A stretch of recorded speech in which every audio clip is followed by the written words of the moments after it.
Pemirsa, kita kembali lagi ke perbincangan bersama dengan Ketua Bawaslu periode 2012-2017 Pak Muhammad. Pak, seru sekali ya, ini sepertinya warga juga sangat menikmati ya seperti apa kunjungan-kunjungan dari tokoh-tokoh ke TPS-TPS yang sepertinya hanya terjadi 5 tahun sekali. Benar. Ya Pak ya. Jadi bentuk antusias masyarakat. Antusias masyarakat ya, foto bersama, nanti post di sosial media ya Pak ya. Benar. Oke, Pak Muhammad, kita lanjut lagi perbincangan kita terkait dengan tunjangan kinerja yang diberikan oleh Presiden Joko Widodo 2 hari menjelang pemungutan suara. Betul. Tadi Anda juga membahas bahwa Anda kurang setuju atau malah tidak setuju. Ya Pak ya, ini dilakukan 2 hari menjelang pencoblosan. Iya, jadi hak silahkan memang menjadi kebutuhan para pegawai yang ada di Bawaslu. Tapi timing penyerahkannya itu supaya kesannya itu tidak bahwa pemerintah lagi berbaik-baikan dengan penyelenggara. Oke. Dan itu tidak boleh pemerintah. Pemerintah baik. memfasilitasi itu sesuai ketentuan, tapi tidak patut saya kira itu dinaikkan tukin itu pada saat menjelang pemilu ya. Kalau misalnya kementerian lain oke lah. Ya, ini kan penyelenggara pemilu Bawaslu ya. Ya kita tentu bukan rahasia lagi Pak, perpentingan di sini ya. Oke. Tapi kalau kita lihat dari sisi positifnya Pak Muhammad, ini Pak Jokowi mungkin melihat bahwa ini kinerja Bawaslu sangat luar biasa sehingga kinerja yang tukin yang katanya sudah di-plan sejak 2023 diberikan. Iya, jadi sebenarnya kan tergantung presiden mau memberikan kapan. Oke. Ya poin saya itu bukan keliru gitu, tapi tidak patut pada saat menjelang pemilu diberikan kenaikan tukin itu pada penyelenggara pemilu. Oke. Kalau dia berikan itu pada saat menjelang pemilu kepada kementerian lembaga yang lain yang tidak terkait pemilu, tidak ada masalah saya kira. Ya, kepatutannya tidak bersoal, tapi ini kan penyelenggara pemilu. Yang orang tahu presiden punya kepentingan langsung. Karena putranya lagi running untuk menjadi wapres itu loh. Tapi juga katanya untuk tukin ini sendiri tidak hanya di Bawaslu saja, namun juga ada divisi-divisi lain di kementerian terkait juga. Yang kita soalkan di Bawaslu ya. Oke, baik. Jadi lebih baik seperti apa Pak? Dijeda dulu? Sebaiknya sebelum jauh hari sebelum pemilu. Atau nanti setelah pemilu, setelah hasil pemilu jelas gitu kan. Nah itu supaya kesannya tidak orang mempersonifikasi bahwa ini ada kaitan ini presiden dengan Bawaslu, kan begitu. Orang kemudian menduga. Orang kemudian bisa menilai dan tentu kita tidak bisa menahan atau tidak bisa mengendalikan penilaian masyarakat itu. Jadi aspek kepatutannya menurut saya. Bukan kita senang kalau teman-teman pegawai ini dapat tukin yang baik ya untuk menutupi atau misalnya meningkatkan kesejahteraannya. Tapi sekali lagi dari segi etisnya. Saya kan ini berbicara dalam aspek kepatutannya, etisnya gitu. Oke, pada saat periode Anda apakah ada kenaikan tukin? Nggak ada. Nggak ada ya malah ya? Ya, sampai saya berakhir nggak ada. Sampai berakhir malah nggak ada? Kita ajukan lama loh itu. Dan itu presidennya sudah Jokowi. Oh iya benar sekali setelah 2012 kan nggak ada itu kenaikan sama sekali. Tapi kita tidak menyoal itu, yang penting sukses lah. Nah ini dia teman-teman ya, syukurlah dapat kenaikan, tapi sekali lagi penyalurannya itu dari segi timingnya yang menurut saya tidak etis, tidak tepat. Iya jadi sehingga membuat atau membentuk opini masyarakat bahwa ada gerakan-gerakan terselubung yang dilakukan oleh presiden ya. Benar. Apalagi putranya maju gitu, betul. Oke, baik. Jadi ada baiknya kalau menurut Anda dilakukan sebelum dan juga pasca. Gitu. Atau yang lain boleh tapi Bawaslu sendiri. Ntar dulu, sabar. Karena dia penyelenggara pemilu ya kan. Kan publik kan menilai juga Bawaslu nih. Bagaimana dia memperlakukan 3 capres, seluruh partai politik ada kesamaan, kesetaraan kan. Oke, baik. Kalau untuk bansos Pak? Bansos mah parah banget tuh. Parahnya apa nih maksudnya? Ya itu kan dia diberikan pada satu waktu, dikumpulin banyak ya. Lalu yang memberikan lagi presiden langsung ya. Padahal Menteri Sosial kok nggak pernah kelihatan ya. Berapa bulan ini bansos kita. Mudah-mudahan sehat-sehat aja ya. Ibu Risma kok nggak pernah kelihatan gitu. Bansos itu kan kalau kita lihat tupoksinya itu ada di Kementerian Sosial. Ini kok sepertinya menterinya itu tadi saya berharap beliau sehat-sehat aja, nggak pernah kelihatan gitu ikut bersama presiden ya. Malah presidennya yang aktif sekali membagi bansos ya. Tapi kalau Pak Jokowi sendiri kan memang sudah terkenal dari dulu suka belusukan dan bagi-bagi bansos ya. Ya oke lah, sekali lagi tentu ini tidak bisa dipungkiri bahwa beliau sekarang posisinya lagi disorot karena ada sang putra mahkota gitu kan.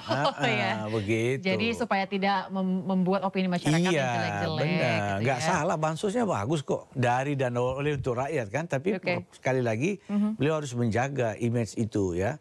Ya harus menjaga kesan publik lah bahwa saya benar-benar ini ya membagi karena memang untuk rakyat ya, dan tugas saya untuk melayani rakyat. Cuma sekali lagi harus ditahu timingnya menjelang pemilu dan peserta pemilu itu ada salah seorang putra beliau kan begitu. Oke, jadi etis, lagi-lagi saya tekanannya pada kepatutan. Jadi etis itu tekanannya bukan hanya pada benar salah dalam perspektif hukum, ya bahaya, tapi juga patut atau tidak patut.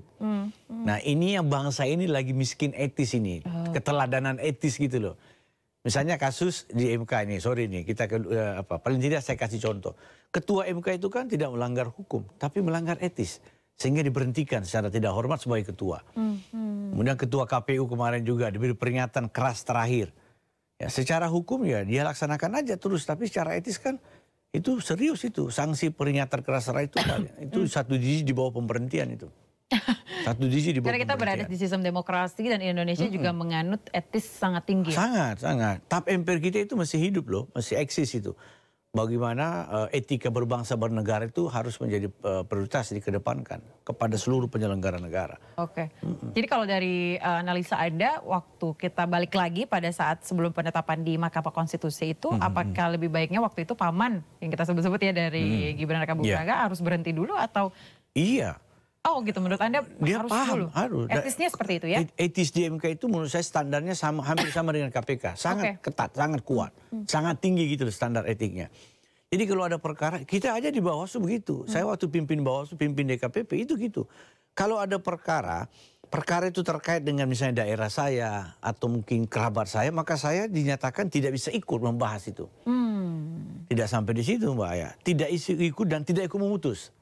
Jadi saya harus melepaskan diri dari potensi konflik kepentingan.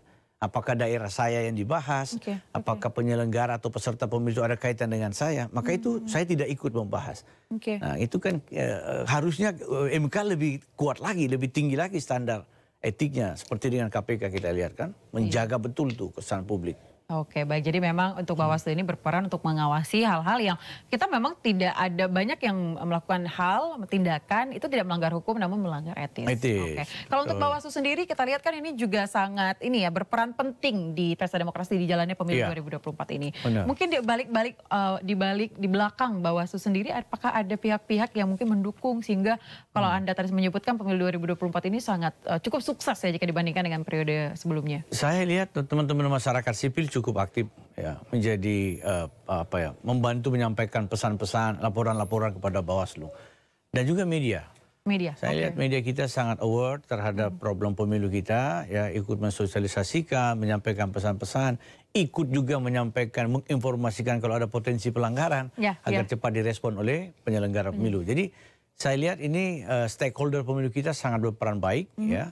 Sehingga alhamdulillah ya sampai paling tidak pada hari ini kita dengar belum ada laporan-laporan yang serius terkait dengan dugaan-dugaan pelanggaran. Iya, bahkan waktu itu Pak Jokowi sendiri sempat menyampaikan bahwa jika memang ada kecurangan boleh dilaporkan langsung ke Bawaslu. Iya, harusnya begitu. Oke, kalau masih ada masyarakat yang belum puas seperti apa Pak harusnya? Iya, jadi pertama kita mau memastikan pemilu ini berintegritas tidak hanya hasilnya tapi prosesnya. Oke. Hasilnya nanti kan mereka yang menang di TPS dikawal secara berjenjang dalam proses rekapitulasi sampai rekapitulasi pusat oleh KPU RI, itulah yang menjadi pemenang pemilu, pemilik kursi ya yang akan dilantik. Ya, jangan sampai ada caleg yang pernah berkampanye begini, Mbak. Biarlah menang di TPS, nanti kita lihat siapa yang dilantik. Waduh, ini kan benar nih. Nah, jadi dia terang-terangan mau melakukan kecurangan. Nggak boleh ada orang yang menang di TPS, dikawal secara berjenjang melalui proses rekapitulasi, tapi bukan dia dilantik. Ini kan sudah bukan lagi pelanggaran pemilu, tapi kejahatan pemilu. Bahkan ada lagi yang lebih menggelikan lah menurut saya, yang agak menyedihkan. Dia berkampanye seperti ini, biarlah dia menang di TPS, tapi nanti kita lihat siapa yang syukuran.